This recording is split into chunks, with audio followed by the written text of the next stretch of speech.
In the last lecture, we have read about the static VI characteristics of a SCR, and we have discussed till our forward conduction mode.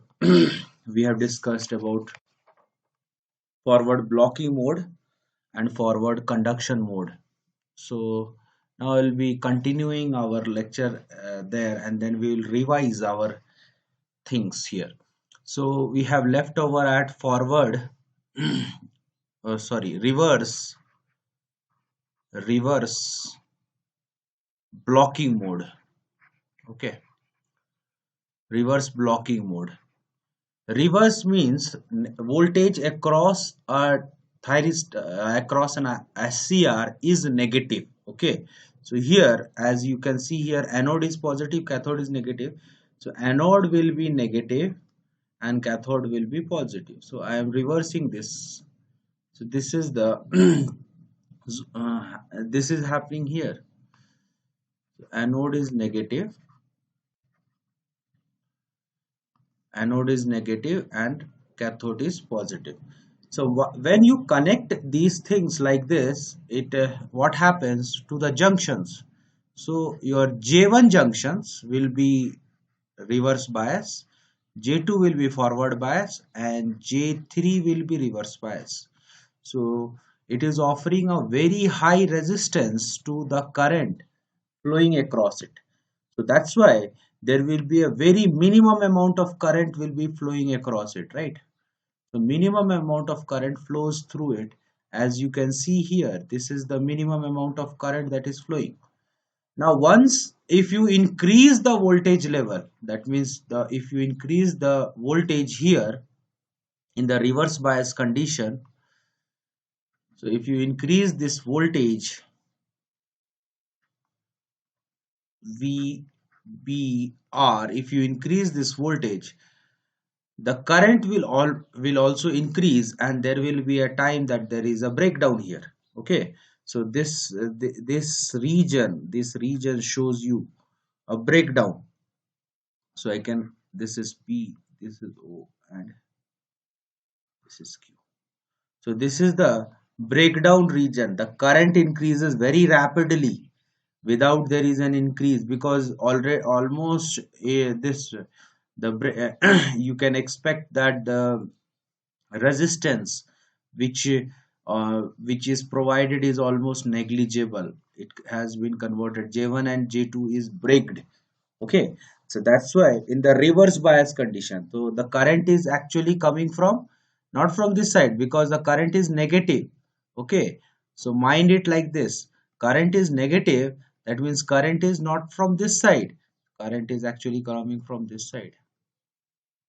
Okay, so that's why in the forward bias condition, current will flow from anode to cathode, but in the reverse bias condition, current will flow from cathode to anode. So almost the same thing happens in forward bias condition, but in forward conduction zone, but in the opposite direction. Okay, so let's revise the overall S,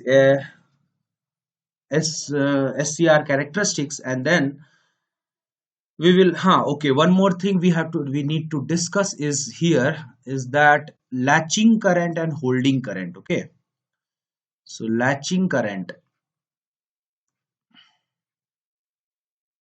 and holding current. So what happens when in the forward bias condition our SCR is like this: anode is positive, cathode is negative. Okay, now we are increasing, we are not giving the gate signal. If we are not giving the gate signal, the current and we are increasing the voltage across it, so the current starts flows like this and it goes like this, right? So here the VB0 is the breakdown voltage without giving the gate. So here in this region, the J2 junction is forward bias, J1 junction is forward bias, J2 junction is reverse bias, and your J3 junction is also forward bias. So this is the condition of J1, J2 and J3 during this condition, right? So when it comes at this voltage, that VB0, all the junctions are now gone. Very small resistance are provided by here at VB0. At VB0 all the junctions are gone, means it has been breakdown. Now if you increase, what will happen? There is suddenly dip in the voltage here, dip in the voltage, and it follows this path. Okay, now this is what happens here. If you transfer from this point to directly to this point, this is called latching current. Latching current. Okay, means once the breakdown in forward condition happens, and then again if you increase, what happens?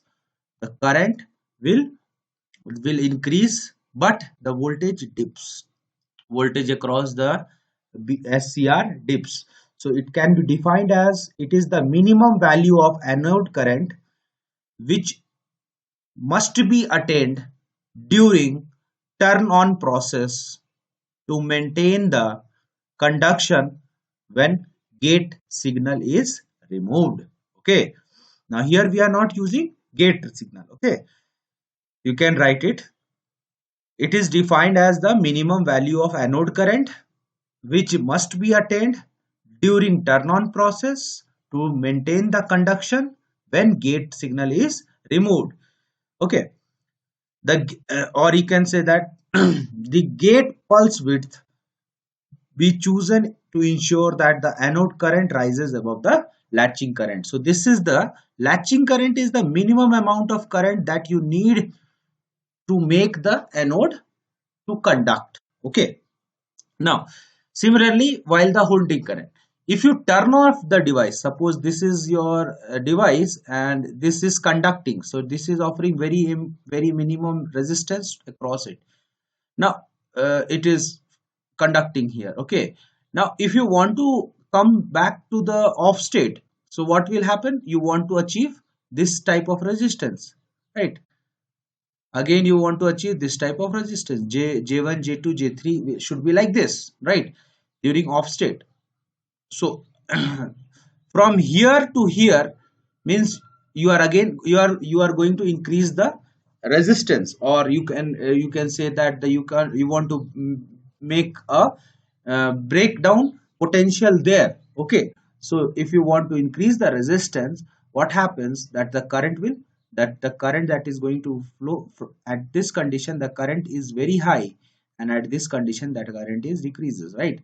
So again it will follow here, but it will go down a bit.